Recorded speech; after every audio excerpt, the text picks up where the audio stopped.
Hello everyone and welcome to another Stat 437 lecture video. In today's video, we are going to be talking about transition models again, and in particular, we're going to be fitting transition models using R. So in the last few lectures, we introduced this idea of framing data, longitudinal data as sort of a categorical stochastic process, right? And so it evolves over time, and we saw that we can parameterize that using these transition probabilities, and then these transition probabilities can be fit using logistic regression or using sort of this count-based maximum likelihood estimator. And so what we're going to do today is we're going to take a look using some R code. How can we actually estimate those probabilities given a data set? The nice thing is that it's no new software for you. So if you took your GLM course, that's what we're going to be using to fit the GLM models. And we're going to just be using some built-in R functions to get the counts that we need to estimate the maximum likelihood parameters that way. So nothing here should be new, but it's sort of being used in a new kind of way. The other thing that I'll note is that the data that we're using are based on this survey given to people after the 2008 financial crisis. And it's a survey where we were essentially looking at the sentiment of individuals and how they were responding to different institutions, how they responded to the government, how they responded to sort of Wall Street in general. And we're going to be looking at sort of a subset of this, which is posted on the course website, along with all of the code from today. And what we're going to be looking at is sort of how did they feel about Wall Street in general in the years following the 2008 financial crisis. And so they could respond sort of between very negative and very positive, which gives us these 5 categories to work with. And we're going to be modeling those sort of their development over those categories. And we have a bunch of baseline demographic information that we could use if we're interested in that, or that, if we don't take a look at in this lecture exactly, you could go and take a look at other questions that are similar to what we're doing here and, make sure that you understand exactly what's going on. So with that, I will open up our code over here. And so we can sort of begin to look at this. So I'm going to call this Wall Street data set, and it's in this Wall Street sentiment under CSV file. All of that's posted on the course website, and a lot more information is provided using that data helper. And I can just take a look at the data frame here. So I'll view Wall Street, and you can see that we have a ton of different demographic information, right? So we have the ID, their age, their political affiliation, whether they're a liberal or conservative, and so political affiliation is the actual party membership in the United States. This liberal versus conservative is how they feel politically based on their responses to a number of political questions. Whether or not they own a house, whether they're male or female, the income, this is a categorical variable, the highest level of education that they'd attained at baseline, whether they were employed at their baseline, which is also going to include, for instance, whether they're retired or not. And then we have the outcomes from time 2 up to time 8. And these outcomes are these categorical variables that range from being very negative, slightly negative, neutral, neither negative or positive, and then slightly positive, very positive. And we have these measured once a year up until time 8, starting from the second follow-up. So the second follow-up, Y2, would have been in 2009. Okay, and our goal is basically to model this transition process over time for these outcomes, right? And so the first thing that I actually am going to want to do is transform this from a wide format data to long format data, right? And so hopefully you're fairly used to this by now, but if not, you can follow along with this. So I'm going to say that the data is this Wall Street data frame. The ID variable is lowercase id. We have these varying variables, and that's going to be y2 up to y8, right? So we have sort of these 7 variables here, y6, y7, y8. Okay, we're going to just let it sort of guess itself. So we'll provide the separator as being the empty string because our variables are sort of stored with the value y and then the time 2 with no separation in between. And we want to transform this into a long data frame, right? So that should work. Now, if we actually take a look here at the Wall Street long data frame, and we scroll over, we can see that we have our outcome here is just stored in this y column. And if I take a look at what this y column actually is, you can see that we actually just have it being stored as a character right now. And so we probably would actually want to encode this as a factor variable. So there's a few different ways of doing this. The way that I'm going to do it here is to store it as an ordered factor variable. And the reason is that there's sort of a natural ordering among the factor levels, right? So we have that -2 is very negative, and then -1 is slightly negative, and then 0 is sort of the neutral feeling, right? So there's this natural ordering. And so if I just say that Wall Street long y is going to be ordered, which specifies that it's an ordered factor, it takes in the vector of values, so that's Wall Street long y, and then you have to provide the ordered list of what the actual levels of the factor are. And I actually have these copied in another file here, and so I'll just paste them in to save a little bit of time. But you can see that I'm just providing this character vector, which has the factor levels in order, right? So -2 is very negative, then -1, then neither negative nor positive, etc. Right? And so if I just call this, and then we take a look at what this is, we can now see it's an ordered factor with 5 levels. All right, so that's going to sort of be what we need there. Now, the other thing that I would say is a good habit to get into doing, and we saw this in the last few videos where we were using different types of models to fit our marginal models, or different softwares to fit our marginal models, or to fit the mixed effects models. And that's this idea of ordering our data set, right? So we want to sort this, and we're going to want to sort it first by ID. So we'll say Wall Street long ID, and then by the time, Wall Street long time. And while you can use the GLM software that we're looking at today without needing to do this, I would say it's a good habit to get into always having it sorted in case you're ever working with software that expects it to be in this sorted format. And so now if I take a look at this Wall Street long file over here, you can see that we have all of ID 10 starting at the top, and then it's 2, 3, 4, 5, 6, 7, 8 for the time. And so we're sort of in that sorted first by ID, then by time. And now we can actually, get going. So the first thing that I'm going to want to do, if you think about how we were talking about transition models, is we had 2 methods of estimating the parameter values that we need. There was the method based on just using the counts, and then there was the method that was based on fitting logistic regression models. In either of those cases, we actually needed to know where the person was at the previous time point. So if I come into this data frame for a second here, and you can see that the first few rows are all dealing with ID 10, right? And so at time 2, there was actually no previous measurement made, right? So we don't have a yi minus 1. So we can't really fit the model at time 2. But at time 3, this person feels slightly negative, right? And at the previous time point, they also felt slightly negative. And so if we're thinking about using a first order Markov model, for instance, then what we'd want is to be able to say that associated with this second row here, we include another value, which is the value of y from the first row. And then when we go down to time 4, when they're feeling neither negative or positive, well, we know at the previous time that they were feeling slightly negative. And so then they made a transition from this -1 to this 0. And then they transition back to -1 and so on, right? And so we want this way of being able to add a lagged column into our data set. And so on the course website, in this helper functions file that I've posted there, you'll find this create lag function. And so I'm just going to run this to pull it in here, and then we can come over here and talk about it.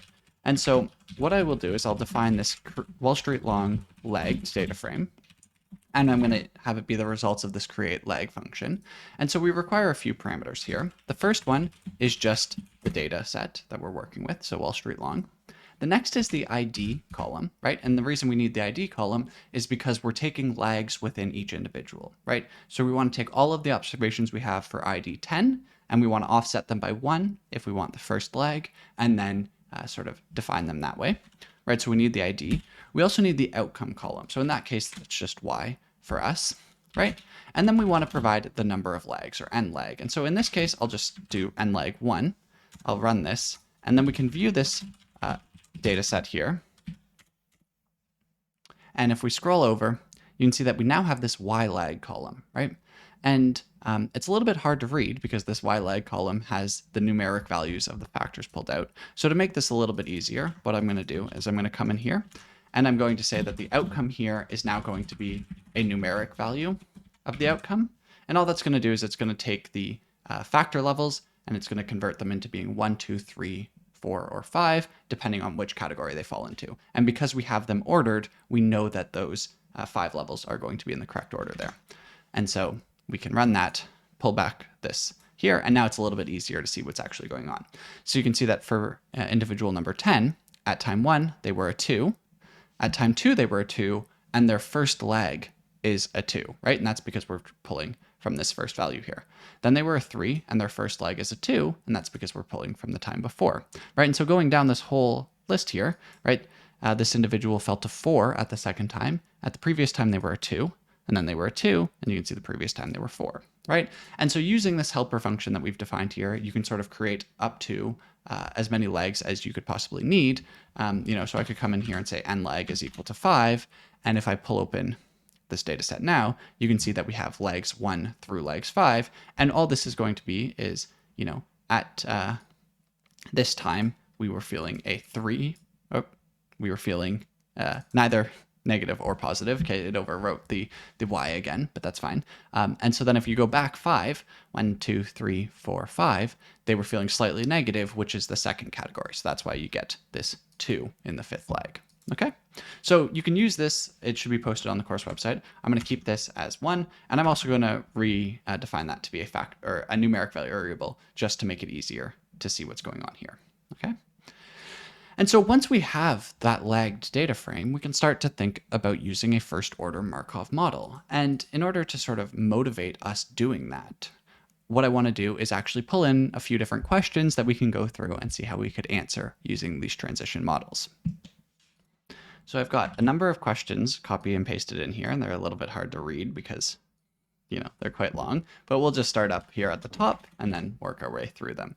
So it says, for those who were slightly previously positive at the previous visit, what is the probability that they are now very positive, right? And so if we think about what we're asking here in terms of sort of transition probabilities, well, if we're assuming a first order Markov model, and if we assume for now that we are time homogeneous, right? So that these transition probabilities are constant across all time, then what we're saying is that we had a person who was slightly positive. And so slightly positive is equal to state 4. And we want to know what is the probability that they are now very positive. And so very positive is equal to 5. And so what we are looking for here is the probability that they transition from 4 to 5. So P4, 5, right? And so that's going to be sort of the first question that we want to ask. And so how can we actually estimate these? Well, in R, we actually have a really easy way of getting this tabular data that we need, okay? And so what I will do is I will call this a Wall Street table, WS table, and I'm just going to call the table function, and I'm going to call it on Wall Street long-legged, and we just want to provide the 2 different columns that we are sort of interested in here. And so we're going to do this as a comma, because we're selecting all of the rows, so we don't put anything in the row selector, comma, and then we can enter in our columns here, and it's going to be y and y underscore leg. And if I run that, and I actually output what this is, if we come down here, you can see that we have this table where along the column names here, we have y leg. Along the row names, we have the y. And so what this is this is saying for people who were in state 1, this is the number who then were in state 1 at the next time, or in state 2 at the next time, or in state 3 at the next time. So instead of having this displayed in this way, I actually think it's easier to think about the transpose of this table. So I'm going to just wrap this whole thing in a transpose call, and then I'm going to say WS table. And now we see we have y legs on the rows and y on the columns. And so we can say, if we wanted to know going from 4 to 5, then we can say that from 4 to 5, there were 3 transitions across the whole data set. Okay? And so if we wanted to turn this into a proportion, then really what we want to do is we want to divide by the row sums, right? So if we remember what that maximum likelihood estimator was, well, it's the number of transitions from say 4 to 5. And then we want to divide that by the total number of people who were ever in state 4, who could have transitioned to state 5. So I'll call this WS table prop, and the total number of people who were ever in state 4 is just going to be this row sum here, the sum of row number 4. And so if I go WS table divided by the row sums of WS table, and then I look at WS table prop here, we can see that we actually have a proportions table now, right? And so if we were to add up across these rows, they're going to sum up to 1, but this is now giving us an estimated value of the probabilities. And so if we want the probability of 4 till 5, we come down to row 4, we look at the value of 5, and you can see that it's 0.03333, and so on, right? And so that's our estimated probability of people who were feeling slightly positive now feeling very positive, right? So only 0.03% or 0.03 3% of people make that transition in 3% of cases. Okay, so we can answer similar types of questions here. So for those who were neither negative or positive, are they more likely to be very negative or very positive at the next time step? Okay, so let's think again about translating this into our parameter values here. So we're saying that we're starting as neither negative nor positive, and so that's the third category, right? So at j minus 1, we're saying that y is equal to 3. And we want to know, is it more likely for yj equals 1 or yj equals 5, right? Which of those is more likely? And so, again, if we're still just assuming this first order time homogeneous Markov model, we can just take a look at our prop table here again, and we're considering this third row. And so maybe I'll make this a little bit easier on us and just output this third row here, right? And we can see now here's all of our transition probabilities. Well, the transition from 3 to 1 is about 13%, right? In 13% of cases. And the transition from 3 to 5 is about, 0.3%? And so clearly it's quite a lot more likely that a person goes from feeling neutral to feeling very negative than it is that they go from feeling neutral to very positive. Okay? And so, you could make that argument based on just these tables, assuming that this is an appropriate model for these data. Okay? So, you could think about asking sort of arbitrarily more questions like this. But this next question that we have, this question number 3 here, is a slightly different version of it. So it's saying, for those who were neither negative or positive at the first measurement, how likely were they to be slightly negative at the second measurement, right? And so here what we're doing is we no longer have this implied time homogeneity assumption, right? Because in the previous questions, we were asking just overall, how was this? And we're sort of implying that all of these transition probabilities are going to be the same.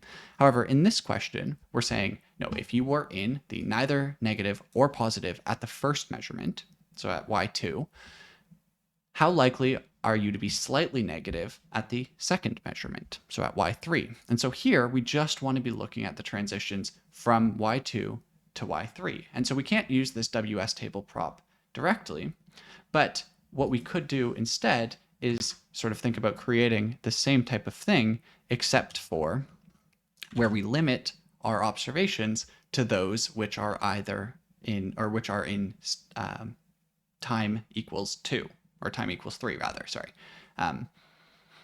Because we're looking at the second measurement, time starts at 2, so we would need time equals 3. And so if I just create, say, a WS table 3, or maybe call it T3, okay, then what I would want to do is, instead of calling the table on this full set of data here, I just want to limit this to which of the rows have Wall Street long lagged time equals 3, right? And if we limit to just the rows that have 3, and then we compute the same proportional table, you can see that if we do, WS table T3, you can see that this table has a far fewer observations, and that's because, of course, we're not looking at all of the different time points, but now these are just the transitions where we start at time 2, so y2 has outcomes 1, 2, 3, or 4. You can see that at time 2, no one had an outcome of 5, and then they transition to at time 3, the different outcomes here. And so the question is, going from neither negative or positive at the first measurement, how likely are they to be slightly negative at the second measurement? So we're going from 3 to 2. So it's 3 to 2, and we can see there are 3 such transitions. If you wanted to, you could sum up this 2 plus 3 is 5, 15, 16, 17. So we're looking at 3 over 17, and that's going to give us that estimated value here. Or, of course, you could come in and define this proportional table here in the same way that we did before. And now if I look at WS table prop T3, you can see that from 3 to 2 is that 17, 6, 4, 706, right? Same thing that we had before. Okay, so now we haven't assumed time homogeneity, but we can sort of answer questions in a similar way just by grabbing those counts from this table function. So this next question asks, how do the probability transition matrices differ over time? Does time homogeneity seem applicable? Okay, and so the way that I actually want to answer this question is to show you how you can sort of get all of these time non-homogeneous matrices out using sort of a simple call here. And so what I want to do is I'll define this WS table list, and we're going to use the lapply function, the lapply function in R. And the idea is that this lapply function takes in a list of items. And so here I'm going to say 3 to 8, which are the time indices. And it takes in a function. And so I'm going to say function, and you know what, I'll call this J. And what it's going to do is it's going to call this function on each of the values that are passed in here. So it's going to call the function on 3, and then on 4, and then on 5, and so on, sort of like a loop. And it's going to return the outputs into a list here. And so all I want to do is I actually just want to return these proportional tables for each of the different time steps. And so if I come up here and I define this WS table T to be the table, which is limited to not when the time is equal to 3, but when the time is equal to J, right? Where J is just either 3, 4, 5, 6, 7, or 8, right? And then I just want to return this WS table here divided by the row sums of that table. So when 3 is passed in, we're going to get exactly these tables we were talking about, but then we'll also be able to get them for 4, 5, 6, 7, 8. And so if I run that and I look at this WS table list, you're going to see it's a list that has these 6 outputs. So this first output is at time 3, and you can see that it should be the exact same that we were getting before. But now we also have the one for time equals 4, time equals 5, time equals 6, time equals 7, and time equals 8, right? And so now I would encourage you to sort of scroll through this and, take a peek. You can think about trying to find a way to graph this or to compute similarity scores, but where you can try and see, do these look like they might be time homogeneous or not? And, I think a thing to note would be that we're not looking at that high of n. And so, we have, let's just look at this 1, 1 element here. So we have 67%, 60%, 72%, 59%, 63%, 71%, right? And so you're sort of going to have to be able to decide for yourself, how similar are those? And it's going to be slightly dependent, obviously, on how large your sample size is. The larger your sample size, the closer they should be if you are doing similar. Now, if it's hard to think about them in terms of proportions, of course, we can just not scale them, and we could take a look here, and now we would just see how many of those transitions actually occur. And if you have balanced data where every time step had the same number of people at risk, then you could sort of compare these numbers to be a little bit easier to compare, perhaps, right? And so you'd see 137, 95, 95, 76, 57, 50.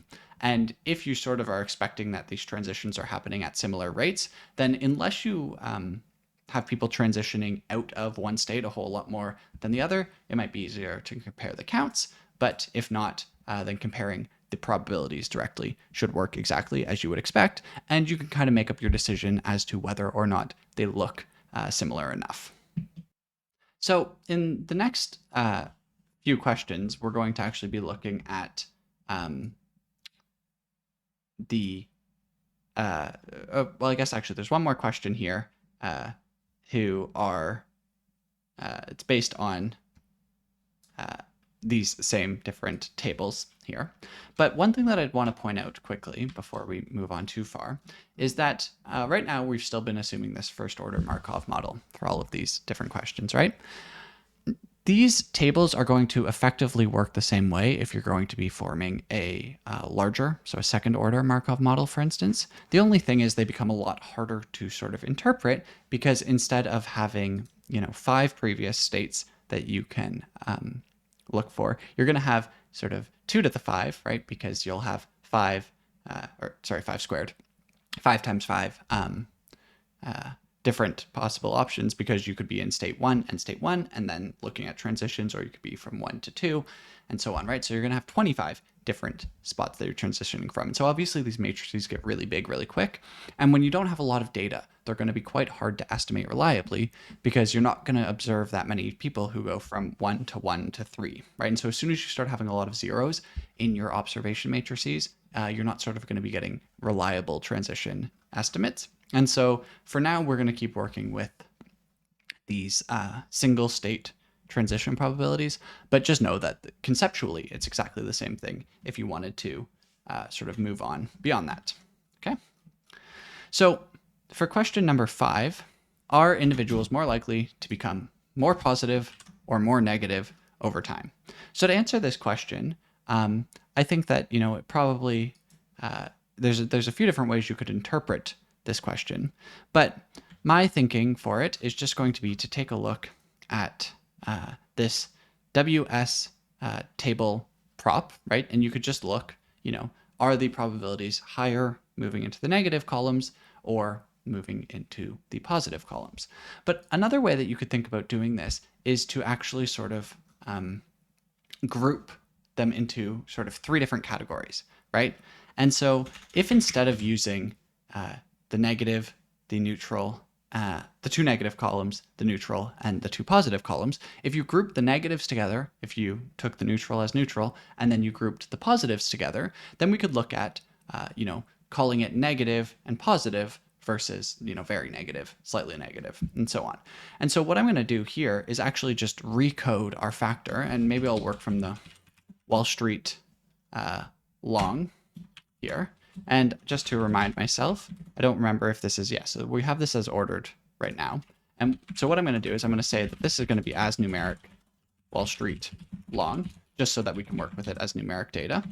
And then what I'm going to do is I'm going to actually just come in here and I'm going to say that the Wall Street long Y is going to be if else, which is going to let us define based on the value that it currently takes. So we say if it is currently equal to a 3, so that it's neutral, then we're going to output the value of 0. In the else category, I want to call an if else again, and I'm going to say if else it is currently greater than a 3, then I want to return the value of positive 1. Otherwise, we know that it's less than 3, so we're going to return negative 1. So what this is going to do is if it's currently in the neutral category, it's going to give us a 0 for the outcome. If it is currently in either the 4th or the 5th category, so it's a positive category, we're going to define this to be a 1. And if it's in 1 or 2, then it's currently in a negative category, we're going to find it to be a negative 1, right? And so now what we have is we just have these 3 different categories for the outcomes here, and we can create a new Wall Street long lagged using this create lag function here. We're going to give it the data. We're going to give it the ID. We're going to give it the outcome, and we're going to say that the number of lags is still just 1. Okay. And now if we take a look at the Wall Street long lagged, we scroll over, you can see that we now have negative 1s, 0s, or positive 1s, depending on whether you're negative or positive, right? And then we can think about actually just creating this exact same table again, right? Where, come down, work from the correct spot here, where, and let's call this maybe pos neg, just to differentiate it from the last table here. But now, if we take a look at this table that we've just created, now we only have 3 different categories, right? So we're either going from negative, neutral, or positive. And, it's probably helpful to look at this as a proportions table. Oops, my apologies there. We can do appearance and make it zoomed in again, make sure that you can all see that quite well. So we can actually take a look at the proportions table, and we can now get a sense of, are transitions more likely to be in the negative direction or in the positive direction? And so all we have to do is we start at y lag is -1, right? So if we're starting at the negative, well, obviously you can't transition more negative, but you can stay in the negative category, right? And so 83% chance you stay in the negative category, and only, whatever that is, sort of about a 16, 17% chance that you move neutral or positive, right? So far more likely to stay negative. When you are already in the neutral category, you're most likely to stay in the neutral category, right? But if you had to compare between moving negative or moving positive, then the movement is much more likely to be negative than it is to be in the positive direction. Now, if you're already positive, you have about as much chance of moving down to the neutral category as you do of staying in the positive category, but you're most likely to end up moving into the negative category, right? So I think that this table does a good job of demonstrating that overall, people are far more likely to move to be feeling more negative over time than they are positive. Okay. So question 6 here. For those who were neutral at the second last measurement, what was the most likely report at their final time? Okay, so this is going to be, again, one of these situations where we have to decide at exactly how we want to do this. If we're using these values that we just sort of defined here, then we'd want to come back and recreate this list here, right? And so maybe I'll do that. Maybe I will actually just rerun this list so that our WS table list here is now based on these 3 different categories. And so we're saying, if you were neutral at the second to last measurement, what was your most likely report at the final time? So we want to look at this last matrix here, for this is the final time. So you were neutral at the second last. What is your most likely at the last? Well, you had a 58% chance of being negative, a 42% chance of being neutral, and no chance of being positive. So the most likely is that at the last time, you're now reporting that you're feeling negative. Okay. And the last question here is about a relative risk. And this is sort of to transition us from thinking about these as count models to thinking about them as logistic regression models. So the question states, what is the relative risk of positive feeling for those who were positive versus negative at the previous time? Okay. So this might be a little bit of a confusing question to try and parse exactly what we're doing here, right? But so we want to know, what is the relative risk of positive feeling? And so positive feeling is just going to be sort of what we're thinking about as our outcome. And it's for those who were positive as compared to those who were negative at the previous time. Now, we could answer this using sort of just the probabilities from the count models, but if you remember your interpretation from a logistic regression model, well, logistic regression models all sort of have this idea of being framed in the sense of relative risks or, odds ratios or those types of interpretations for the coefficients. And so there's sort of a natural way that we could answer this using logistic regression. But if we wanted to actually try and parse what are we saying here using the probabilities that we have estimated so far, well, we would want to know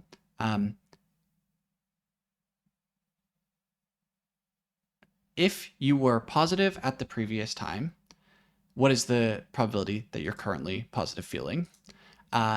Versus if you were negative at the previous time, what is the probability that you're currently positive? So if we say, probability that yj equals 3 or 1, say we're using the last setup, given yj minus 1 is equal to 1, and we want to divide that by the probability that yj equals 1 given yj minus 1 equals -1, right? So what is the relative risk? It's going to be the the ratio of these probabilities where you go from positive to staying positive divided by from negative to positive. So how many times more likely were positive people to report staying positive than negative people were to report becoming negative or becoming positive, right? And so if we just take a look at, say, this fully summarized version right here, we can see that this probability of going from 1 to 1 is this 0.28, right? And the probability of going from -1 to 1 is this 0.04, right? And so if we run this, you can see we get about a 7, right? So it's 6.9723. And so what this is saying is that these individuals are about 7 times more likely to report staying positive than they are to report going from negative to positive. Okay? But again, it's not necessarily the most natural way to ask this question when we're not actually using sort of logistic regressions, right? But as a result, that sort of motivates why we might care about fitting these models as though they're logistic regression models, even though we know how to do these just from the count. And so the first thing that we might want to do when we start this logistic regression modeling is trying to determine, is it necessary to have multiple time lags? So is a first order Markov chain r equals 1? Or I guess that's better to ask, does r equal 1? Or do we need to consider, for instance, a second order chain, right? And so the first thing that we have to do is we have to think about how to make our outcome binary, right? So we talked about in this class, when we start wanting to use a relative risk or a logistic regression model, we need to have the outcome be either a 1 or a 0, right? It needs to be a binary outcome. And so whether we want to convert these outcomes from -1, 0, and 1, how we want to convert those into a binary outcome is sort of up to us. What I'm going to do is I'm going to lump together neutral and positive, and then consider negatives to be sort of the outcome of interest, okay? And so what the way about going about doing this is, let's say that Wall Street long y is going to be if else Wall Street long y.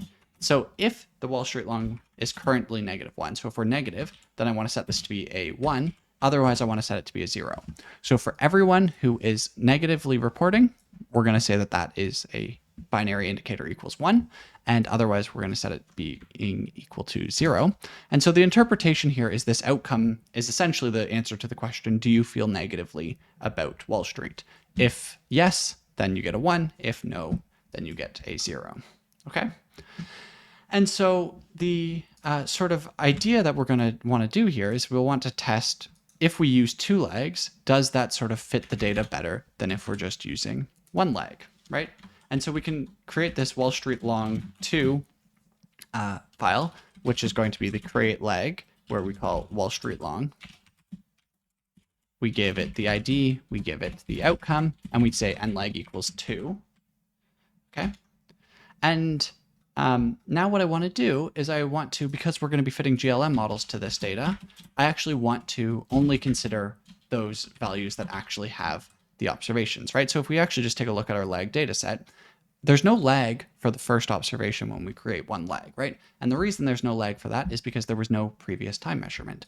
And so I just want to drop all of those rows that don't actually have observations, and we can do this easily in R using complete.cases. And so we'll say complete cases WSL2, and all this is going to do is it's going to just keep the rows that we have full observations for. And so I can fit 2 models in R. So I'm going to say an order 2 model. We're going to fit a GLM model here, and we want to fit y related to first y lag 1 intersecting with y lag 2. The data is going to be WSL2, and we can say that the family is binomial, and we can specifically specify the length to be logit if we want to. We don't have to, but that's going to be our first model. And this is going to fit that second order model, right? So a Markov order 2. We can also fit a similar model here where we assume Markov order 1, right? And we just need to include the first flag here, right? Otherwise, everything is the same. And now we could, in theory, just do an ANOVA test between them, right? And test whether the first model is acceptable when compared to the second model. And you can see, well, we don't actually get the test statistic output here, but if we do, if we add in the test equals chi-square here, we run a chi-square deviance test, then you can see that this p-value is way below 0.05, right? It's a p-value of 10 to the negative 14. And so because of that, we are definitely going to reject the null hypothesis. And what that means is that we actually need multiple lags to correctly capture the data, right? So in the real world, you'd actually be wanting to use at least a second order model here. Now, the idea is that, in this lecture, I'm going to continue using a first lagged model because they're a little bit easier to interpret and talk about and whatnot. But, sort of formally, we know that me doing that is not necessarily the best thing. And so take all of these conclusions with a little bit of a grain of salt here. But if we still just assume that r equals 1, even though we shouldn't be assuming that, we can answer a number of other questions here, okay? So I have 3 more questions, and we want to answer these 3 questions using these logistic regression framing instead of the count framing before. So the first question is there a sex difference between propensity to transition towards negative emotions? And so again, I'm sort of explaining this where, transitioning towards negative emotions, that's a binary outcome equals 1, right? And so do males have different probabilities of moving positive to negative or negative to negative, right? So is there a sort of a statistically significant effect of sex here? We also want to know, how does political party affiliation impact the transition probabilities, if at all? And we want to know, do we need to include age in the model? Okay. And so what this seems to suggest is that we want to fit a model that uses the sex of the individual, the political party affiliation, and their age, right? And so maybe what I'll do is I will just say model 1, and we're going to say it's going to be a GLM, and we're going to explain why, where we want age, political affiliation, and sex, and then we will intersect all of those with y lag 1, right? The data is going to be WSL2, where we're working from that same data that we were before, and we can specify the family as binomial. The link we don't actually need to specify. You can see that we fit model 1 here, right? And so now we can use this model to answer these questions. So is there a sex difference between the propensity to transition towards negative emotions? And so what we want to look there is we want to look at sort of the test statistic about whether or not this sex interaction term is necessary, right? So if I take a look at summary of model 1, you should all be very used to looking at these summaries because these are just straight up GLM summaries. And the only thing that we need to consider is that the interactions with the lag 1 terms, those are sort of those alpha terms in the lecture video that we were talking about. And so if those matter, then what we're saying is that the transitions from when the previous leg was 1 to now is different if those interaction terms matter, right? And so if we look at this male interaction term, the p-value on its significance test is 0.94, so definitely not significant. And we can also come and look up, is the main effect significant? And the answer is no. And so what this means is that, sort of taken in combination here, that there doesn't appear to be a difference between males and females in the model more generally, but also there doesn't appear to be a difference between males transitioning where their previous time was a positive versus their previous time being reported as a negative, right? Because the sex effect does not seem to matter, okay? So what about, how does political party affiliation impact the transition probabilities, if it impacts it at all, right? So the first thing to note is that the political party affiliation is a factor variable. When it's a level of 1, they identify as being a Democrat, right? And so everything is sort of being compared to the base class of Democrat. And if we look at it, the only one that appears to be sort of significant is the Republicans, right? And it appears to be significant at both the main effect and at this interaction term. And there's a few different ways that we can be interpreting these different probabilities here. And so what I want to do is I'm just going to pull in sort of some text here to help me explain this.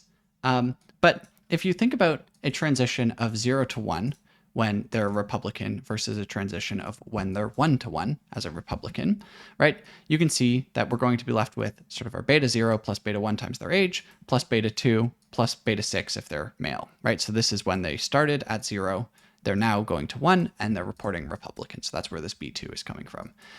Now, you can also ask if they were previously negative. So if they're going from 1 to 1, then they're going to have a similar, B0 plus B1 plus B2 plus B6, but then they'll also get these interaction terms with the previous values, right? So beta 7, beta 8 age, beta 9, beta 13.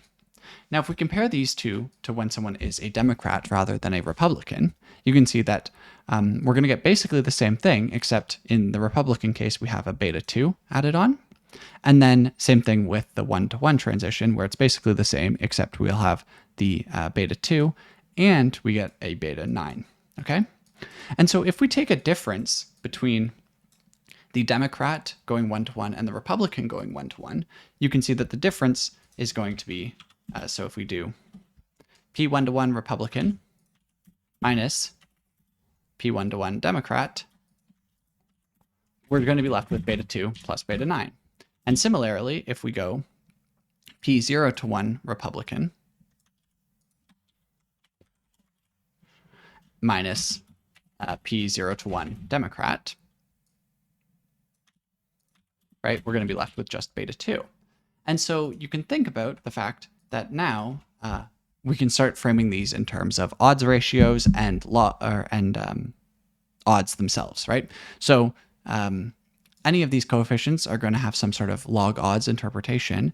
And if we want to take sort of differences between multiples, then we'll end up getting a log odds ratio interpretation, right? And so these two coefficients that we determined were positive are going to be beta 2 and beta 9. And you can sort of interpret those, if you take the exponentials of them, as either being the log odds of transitioning from positive to negative, Republicans versus Democrats, or the log odds ratio of those. And all of those values are going to be positive, and you can sort of work out the confidence intervals in exactly the way that you would have from your GLM course.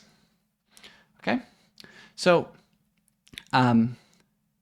the sort of final question there is, can we drop age from this model, right? And so if you actually take a peek here, we can see that we have our age term should be somewhere. Yeah, so we have our age main effects term here, and then we should have our age interacting with the y-leg1 here. And so if you actually want to know, can we drop this, right? It's not enough to just test the significance of those individual terms. What we would want to do is we'd want to fit a model 1 reduced, which is going to be GLM, where we drop the age from the model. So now we just have party affiliation, or I guess it's called political affiliation. And we have the sex of the individual, and then that interacts with y-leg1. The data is going to be the Wall Street long 2. The family is going to be binomial, right? And so we can fit that model, and then we could do a deviance test, right? Where we take the ANOVA difference between model 1 reduce and model 1, and we'll run the test, which is the chi-square. And you can see that our p-value is 0.142, right? So we actually don't reject the null hypothesis. We fail to reject it. And so actually we can drop age from this model. That's perfectly reasonable. And so age doesn't seem to matter. You could also think about answering this first question in sort of a slightly different way, where instead of dropping age from the model, we drop sex from the model, and we do a similar thing, and you can see that the p-value is even higher, right? And so can we drop both from the model? Well, we can, sort of just keep running these tests here, and it does actually look like neither age nor sex matter. Now, if we try to drop political affiliation in addition to age and sex, you're going to find that we reject that null hypothesis, right? And that makes sense to us because we did see that these beta 2 and beta 9 coefficients were actually significant, right? And so there's a few other notes that I have in the code that's uploaded to the course website. And so I would, encourage you to take a look at that code there and sort of play around with this. And there's also a lot more variables that I didn't even, start to look at in this. But I guess the major point here is that, we can use these table functions to get those counts of transitions and use that to calculate the maximum likelihood using that formula that we derived last time, right? And that's going to let us answer some questions. And then we can also just use GLMs. And I didn't go into a whole lot of detail with these GLM fits because I kind of expect that you're used to looking at these different probabilities and then getting an interpretation out from the coefficients. That's sort of what you did majority in Stat 431. Now, if you're not used to doing those and you have any questions about, what is the log odds interpretation or whatever, happy to answer any questions you have about that or about anything else. But hopefully, you can start to see any of these questions that we've been answering about any of these other model types can still be answered, where we can use these deviance tests, or we can use the wald tests on the individual coefficients, or we can build confidence intervals in the same way that we've been doing up till now. But here, as long as we get these lags involved, then that's sort of all we need to do. I guess the other important bit to note is that we can start testing out these Markovian assumptions. And if you had really wanted to, you could have also included time as a factor into this model as well. And that's going to let you test that time homogeneity assumption. But again, I don't think you actually have enough data to sort of power that here, right? Because as soon as you sort of have a more complicated model, you're going to be trying to estimate more probabilities than you really have the transitions to estimate well. So it might not be appropriate on this data, but it should, in theory, be appropriate elsewhere. So hopefully that all makes sense. Sorry that this video was a little bit longer than they normally would be, but I wanted to try and cram everything into here. But you can play around with this data, you can play around with this code, and of course, as always, you can ask me if you have any questions, and I will see you all in the next lecture video.